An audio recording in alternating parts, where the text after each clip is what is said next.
अस्सलामुअलैकुम वरहमतुल्लाहि वबरकातुहू। अल्लाह ताला के ऊपर पूरा पूरा यकीन है कि आप सब बहुत खैरियत से होंगे।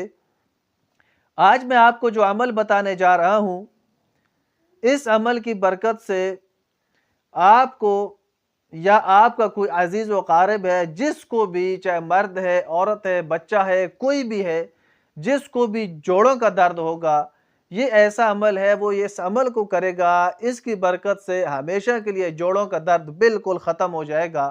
अगर ऐसा छोटा बच्चा है कि जो पढ़ नहीं सकता, तो उसके वालिदैन उसके लिए ये अमल करें, या बीवी है, पढ़ नहीं सकती, उसका ख़ावंद उसके लिए अमल कर सकता है, हत्ता कि कोई दूसरा भी किसी के लिए ये अमल कर सकता है, लेकिन सिर्फ़ अपने फैमिली मेंबर के लिए वो इस अमल को करेगा।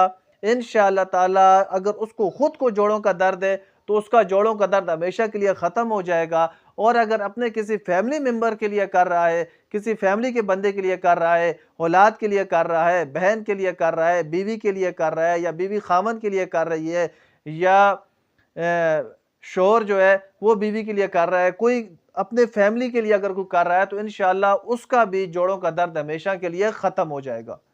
तो बहुत ही आसान सा अमल है कि आपने फजर की नमाज के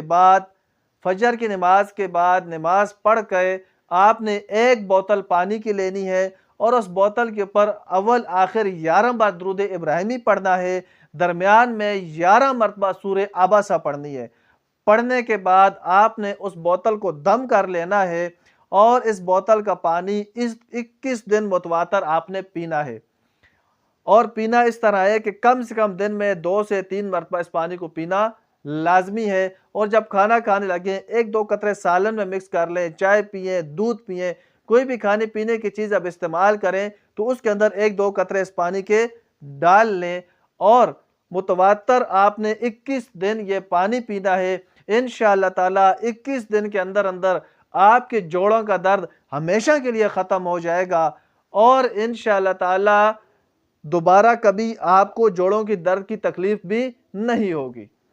आपको वीडियो अच्छी लगे इसको लाइक करें, सदका जारिया समझकर आगे शेयर करें, और अगर आप हमारे इस चैनल के ऊपर नए हैं तो इसको ज़रूर सब्सक्राइब करें। इंशाअल्लाह ताला इसके अंदर आपको हर रोज़ाना हर छोटी बड़ी बीमारी का वजीफ़ा और मुश्किलात का हल मिलता रहेगा। अस्सलामु अलैकुम व रहमतुल्लाहि व बरकातुहू।